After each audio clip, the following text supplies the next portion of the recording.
What's up with the MyAPA family? It's your boy LAPA coming through with another video, some content for your mind, your soul.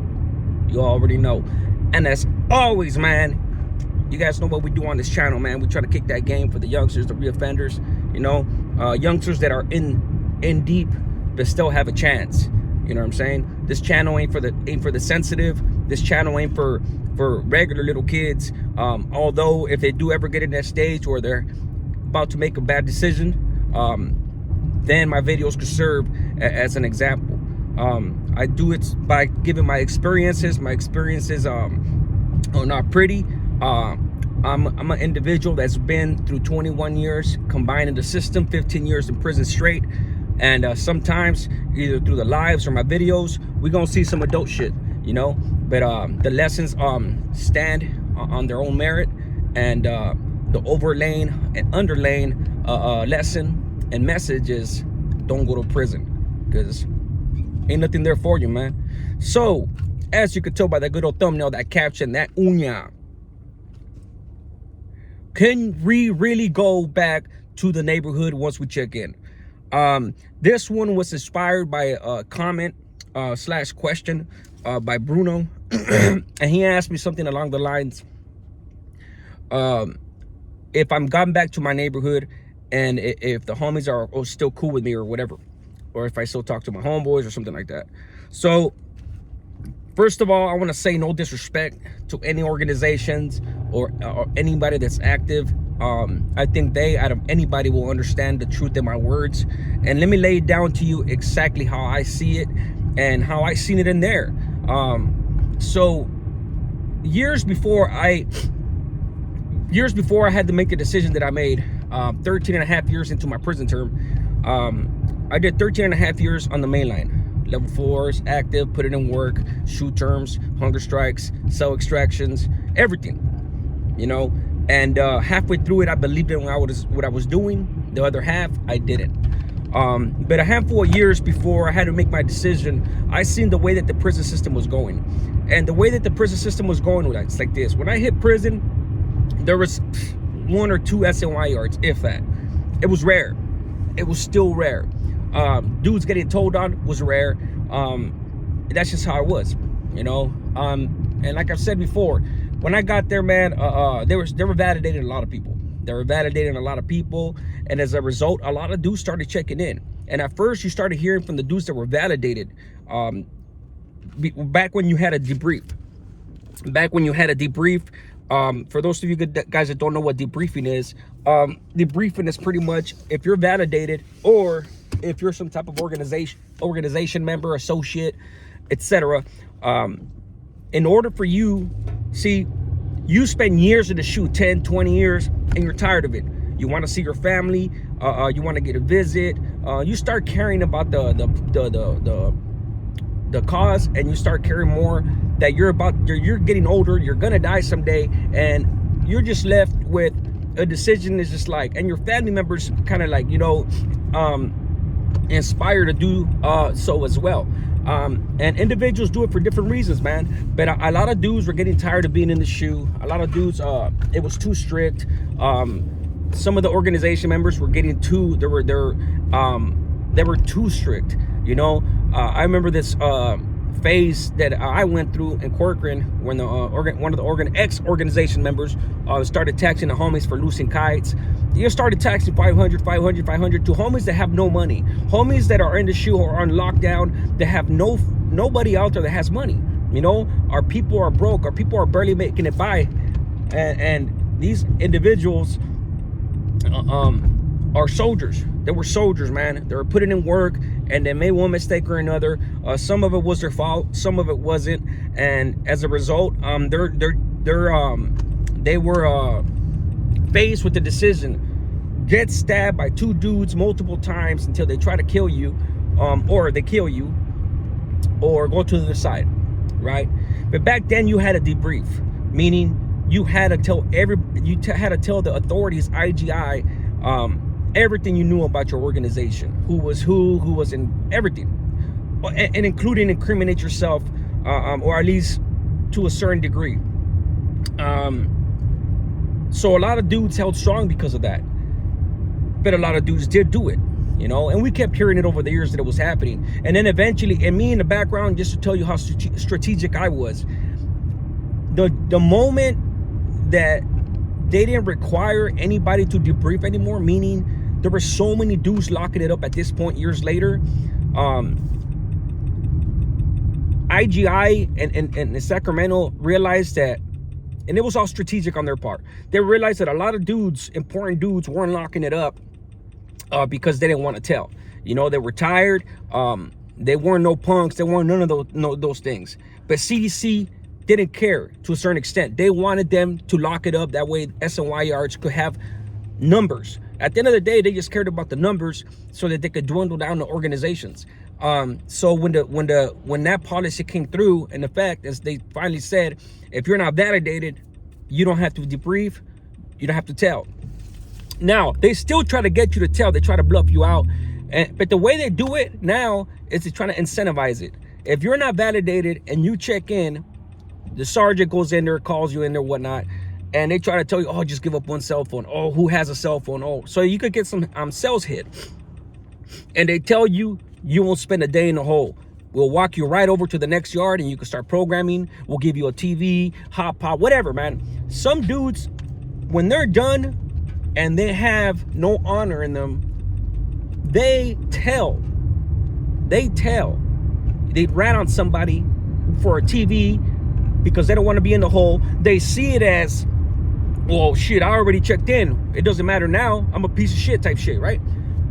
I'm not that type, and I will never believe that because it's not true. One thing is dropping out of an organization, and another thing with some dignity, and another thing is to drop out and completely become the person that you hated for so many years. And this is my point. Over the years, as soon as somebody checked in, cells would get hit, and the homies knew that. And the first example that I got personally from that was when I was in Corcoran. A dude from Eastside Playboys, BK Whisper from Eastside, BK Whisper from 18th Street, from Westside 18th Street, and Mousy from Eastside Playboys. There were cellies in New Corcoran on the 180, and they checked in, and right away a Mapir came around, Cali to Cali, boom, boom, boom, boom, and it was letting us know, be on your toes, be on your toes, be on your toes. And these two individuals just left, and sure enough, IGI hits my cell. They only hit about 3 or 4 cells, only individuals that were doing a certain something, and I happened to be one of them. So that was the first time I got hit, and my point is that it became a norm. It became the norm. And the point where, in my mind at the time, obviously, I'm never going to check in. I wasn't tired of the cause. I was still putting in work. I still, loved the cause. I still didn't see the contradictions to a certain extent. Even though I seen the favoritism and things like that, I always told myself, like, hey, man, that's them. I'm not going to let their mistakes cause me to lose faith in this cause. But lo and behold, it happened. Too many injustices, too many favoritism, too many llamadas, this and that. Eventually, I started getting tired of it. And it all works in tandem. It all works as a system.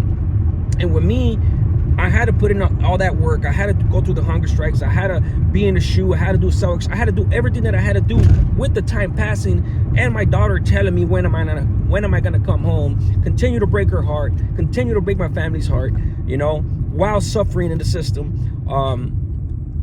All that had to happen in tandem for me to start losing love for the cause, including the camaradas, the rotten eggs, so to speak, because there's a lot of good camaradas over there and on the active side that are good dudes. They see the favoritism. They're not necessarily super sureños, but they'll put in work because they have to, and because ain't nobody gonna put hands on them without them defending themselves. So this is the type of caliber of individuals that I did time with, including myself. So I first heard about one of my homeboys locking it up in 2010. He was one of the major figures in my neighborhood, somebody I looked up to. Matter of fact, I had him on my channel and I interviewed him on my last channel. And when he checked in, he checked the circumstances behind his him rolling it up were some of the most aggravating ones that I could ever think so first of all, it was really heartbreaking. And that was, I would say, years before was the beginning of the end of the cora that I had for the cause. Because an individual like that locked it up, I was like, man, what the fuck? What's really going on? Because I had heard a lot of fools locking it up. But a lot of the dudes from my neighborhood were holding strong. So I found strength in that. I found strength, even though I didn't believe in the cause to a certain extent no more. I found strength that a lot of us from my generation were still holding strong. So when he checked in, we were like, damn, what the fuck? You know, like we were tripping out, you know, and it was fucked up the way he checked in. This fool was a soldier, put in work. He had a position of power, a lot of power, in New Folsom. And, you know, gonna find out, it was fucked up the way that he had to do it, you know, meaning the dude made the right call, in my opinion. You know, and a lot of dudes that are active will be like, what the fuck? This was a piece of shit for saying that. Well, you'll understand one day. The injustices and favoritism and that was going on after Artie's downfall were something that was surrounding his circumstances. And for those of you who know that dude's downfall, you know that all his soldiers, you know what they had coming. So anywho, a couple years went by, another important figure from my hood checked in for another reason at Kern Valley. So anyways, by the time that I had to make my decision, I was already done. I was like, you know what, bro, the game is over. The game is over. There's these dudes telling, not necessarily the first one, but the second one. So to me, it's just like, fuck all that, you know. I'm gonna get out, I'm gonna do my time. When I left the shoe the last time, I was like, I ain't putting in no work no more. That's it. They asked me to put in work, I ain't gonna do it. I'm gone, you know. That was 12 years into my prison term. 13 and a half years in is when they asked me to do what they asked me to do. And if they wouldn't have asked me to kill my celly outright, I would have done it.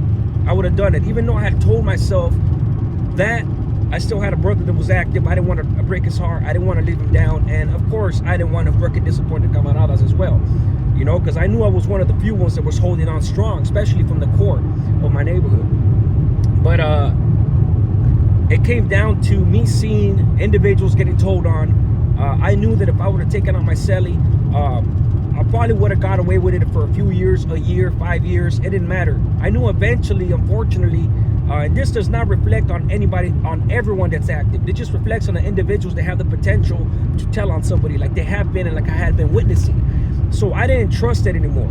You know, I knew that eventually somebody was going to tell on an organization member, and my hit would have came up because they wanted me to overdose them, you know. So I would have, they would have came in, my celly would have been dead, they would have took me to the hole for about a year, I would have beat the case, and I would have got out.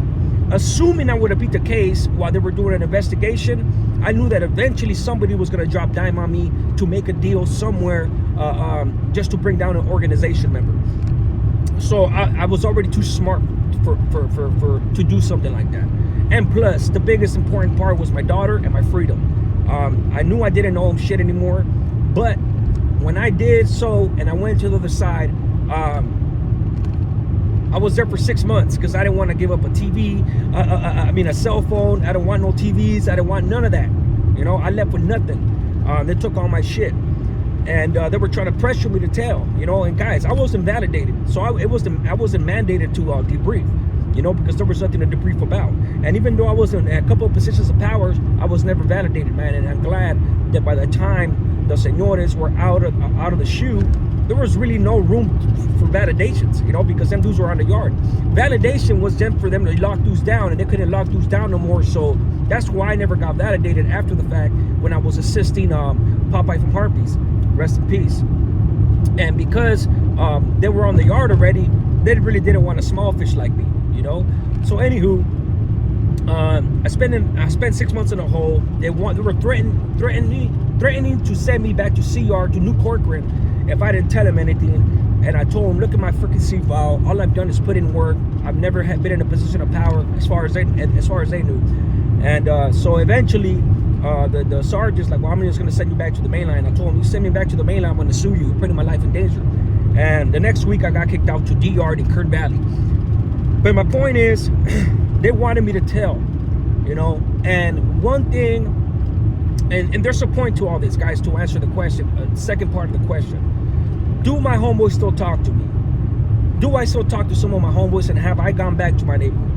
Well, because I didn't tell on nobody, and because I kept my honor and my dignity intact, at least to what I considered to have beliefs in, meaning I didn't believe in a cause, so I didn't own anything anymore. So if I went to the other side, I don't care what them dudes said. But telling on somebody is never okay in my book.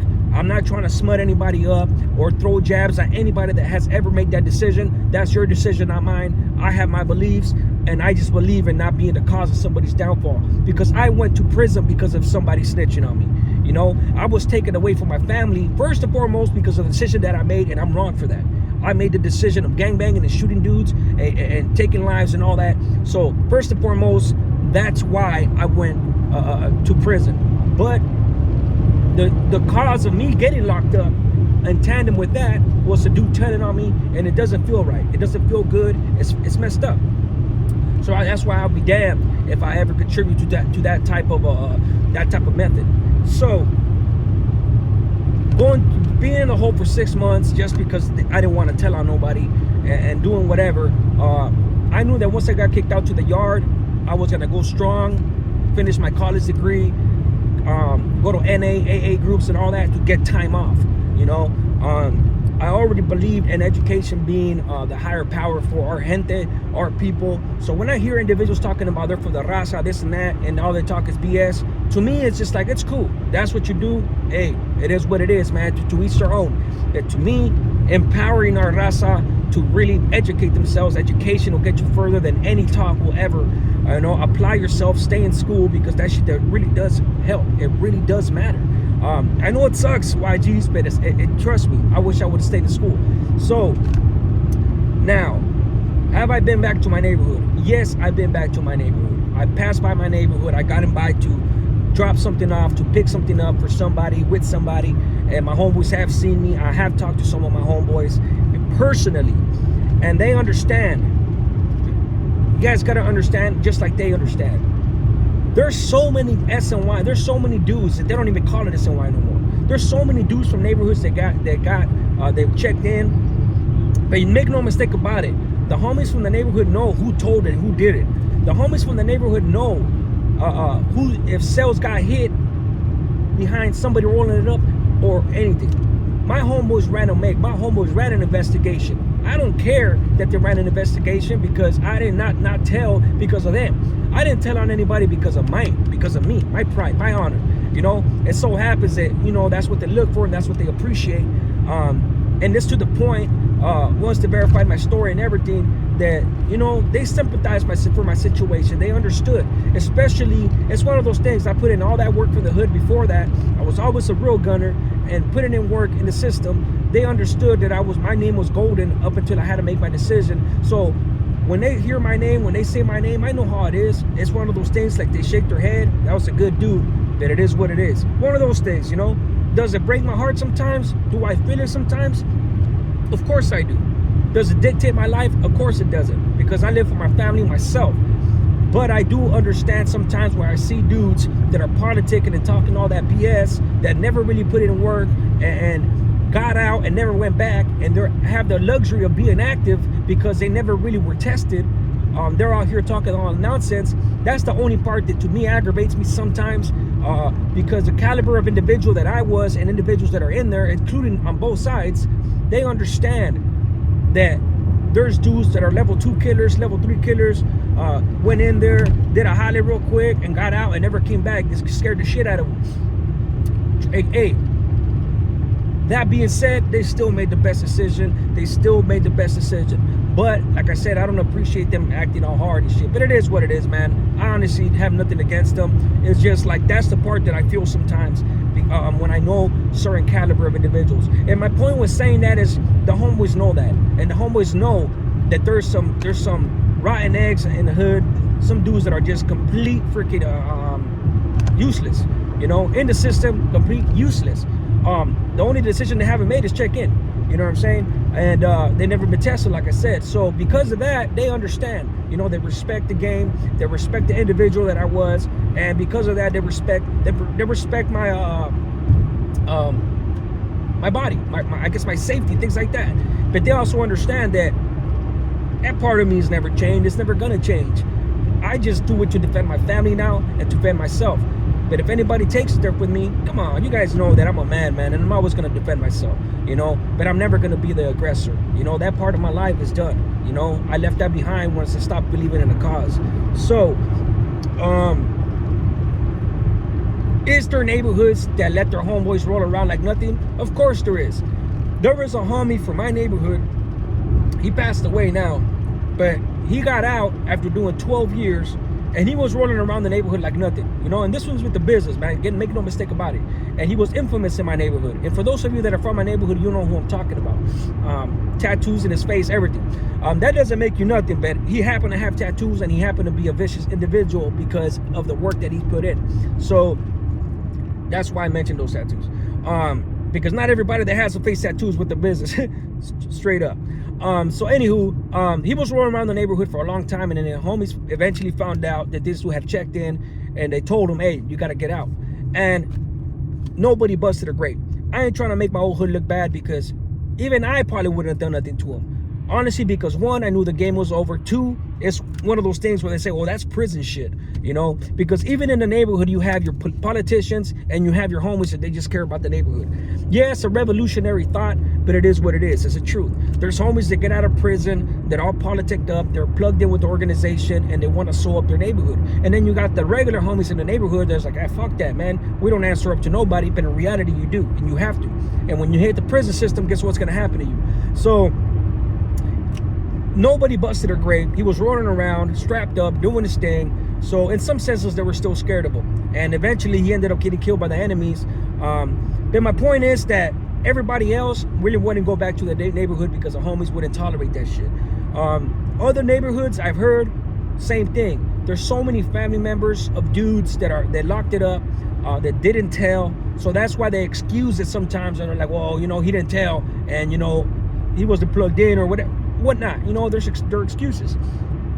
When I first heard of this dude rolling around the neighborhood, and I was in Corcoran at the time, and I remember thinking, if I was out there, I would smoke that fool. I don't give a fuck, you know. Especially because I still believe in the cause, and especially because I knew that the señor would definitely appreciate somebody like that being smoked. Somebody pretty much sticking a big middle finger to the organization, saying, hey, I'm around the neighborhood, I'm rolling around the neighborhood, what you gonna do about it? So if I would have paroled from Corcoran at that time with those beliefs, I would have took him out. Kind of like the individual that probably killed Savage Studios, allegedly. He probably still believes in the cause. Obviously, he's gonna get a pat on the back, all that, and it's fine. It is what it is. But eventually, he's gonna regret it. Trust me. He's gonna regret it. You know, 10, 15, 20 years, 1 year, depending. You know, taking a life is not worth it, man. If you have to defend yourself, man. But other than that, taking a life ain't no glory in it. You know, I was gonna say there's no glory in it no more, if there ever was, but unfortunately there kind of was glory in it at some point. Back when the system was all still majority active, dudes were righteously taking pegadas, you know, holding strong, and there was actually to stay alive for, meaning alive in the cause. But that's the two-part question that I answered in this video. This is probably one of the longest videos that I've done, but I wanted to explain and elaborate in detail how it felt for me, why I made the decision that I made, and things like that, because it's not something that you could just answer with a couple of sentences, you know. And yes, there is individuals out there that are not going to allow dudes that checked in their neighborhood, and hey, more power to you. It is what it is, because that's what you're supposed to do, you know. But the reason why I stay away, even though I have passed through my neighborhood and gotten off, I haven't passed through my neighborhood and gotten off to post up and to think that I'm still active for my neighborhood. No, that's not why I did it. I did it because at the end of the day, that's where I grew up. I still know people there. I still got family members there, you know. So that's why I was there. But the reason why I will never go back to post up or to kick back like I think I'm still active and go against the grain, even though I know I'm with the business, the reason I don't do that is because when I checked in, and for any time I heard somebody checked in when I was active, I wish that they would respect the game, and they would have some freaking dignity and respect the game, and stay away from the neighborhood, because they knew what it was. Hey, you want to check in, you want to do your thing, okay, cool, now stay away. Have some respect for the game. You knew what you signed up for, now stay away. I righteously told that to a few dudes that checked in. So when I did it, I stood by what I believed in, and I stood by my own what I was preaching. And I believe that to this day. Anybody that's checked in should not ever go back to the hood. You know, if you weren't ready to check in, meaning to give up that life, and you checked in because you had to, because of dope debts or whatnot, so now you're stuck between a rock and a hard place, and you have to go to the hood because you know nothing else, well, that's on you. That's on you, bro. You know, straight up. Me, I knew what reasons I had. I knew that I was ready to stay out. I didn't need my neighborhood no more. I didn't need to run the streets. I didn't need to sell drugs. I didn't need to do any of that. That's why I prepared myself and I educated myself so I could be out here and grind. And with the career that I have now, that's the last point I want to make. With the career that I have now, that's what I'm proud of. That's what I believe in, and that's what I'll live and die for. You guys be good, man. One life saved is one life blessed. A smart man learns from his mistakes, but a wise man learns from other people's mistakes. This is a gem, the type of game that you're not going to get anywhere else. Why? Because very few individuals on YouTube did the type of time and have the type of ideologies that I have, and there's only a few solid ones that I know. You guys be good.